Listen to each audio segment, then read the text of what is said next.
Let's bring you the very latest pictures we've received from Moscow in the past few hours, and they are of President Putin. And what we can see here is Vladimir Putin holding a bouquet of flowers, and he is paying his respects at the Moscow hospital, where you can see Mikhail Gorbachev there in a casket. He died on Tuesday, aged 91. A very solemn moment, and we have also heard, confirmed, that President Putin will not attend Saturday's funeral of Mikhail Gorbachev, the last leader of the Soviet Union. There'd been much speculation about whether the Russian leader would in fact attend. We are hearing he will not. So let's take you live to Moscow. We can join our Russia editor, Steve Rosenberg, who is there. There had been lots of speculation, Steve.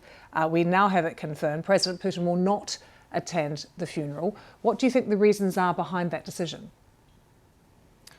Well, if you believe the Kremlin, it's simply because Vladimir Putin is a very busy man. Basically, the message from the Kremlin is, sorry, Putin's busy, his work schedule is full, he can't attend the funeral. And as you say, Lucy, he has been today to pay his respects to Mikhail Gorbachev. He went to the hospital, lay flowers at the casket. But despite that, I think the fact that he won't be attending the funeral will be seen by many here as a snub. I thought it was quite interesting yesterday when Vladimir Putin sent a telegram of condolences to the Mikhail Gorbachev's family. It mentioned that Mr. Gorbachev had a huge impact on the course of world history, but that was it, really. And later, when the Russian president appeared on television, he was chairing a meeting of the government, no mention of the death of Mikhail Gorbachev, no minute's silence. So what can we conclude from all of this? What conclusion? It seems to me that Vladimir Putin's Kremlin has little desire to be associated with the ideas and the policies that Mikhail Gorbachev espoused. Both Putin and Gorbachev are leaders who changed their countries, but in very different ways, right? Gorbachev by opening up the country, by giving freedoms to people, by talking about democratization of the Soviet Union.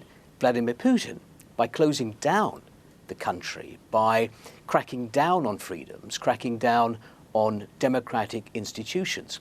And the other thing I'd say is I think that when Vladimir Putin looks at Mikhail Gorbachev, he sees a leader who, in Putin's eyes, was weak, who let reforms spin out of control and let a superpower, the Soviet Union, slip away.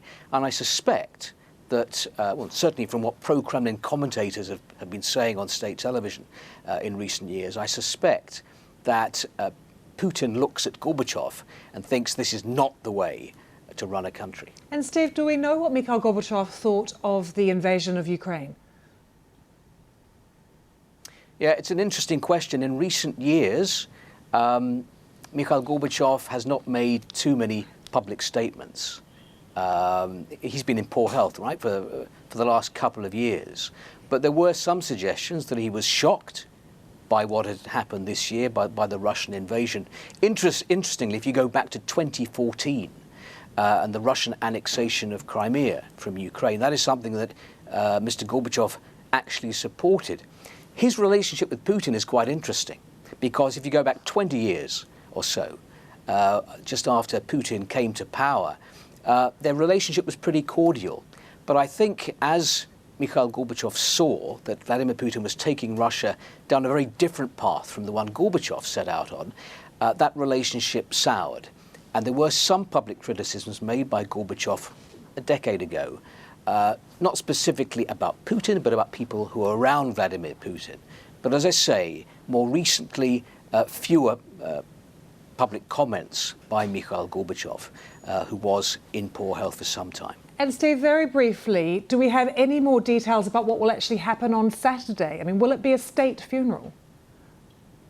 We still haven't had that confirmed. The Kremlin says there'll be elements of a state funeral.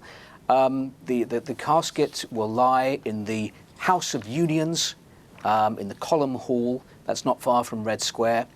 That will be open to the public, and then Mikhail Gorbachev's coffin will be taken, driven to Novodevichy Cemetery, where he'll be buried next to his late wife, Raisa. Steve, thanks for joining us from Moscow. Our Russia editor there, Steve Rosenberg.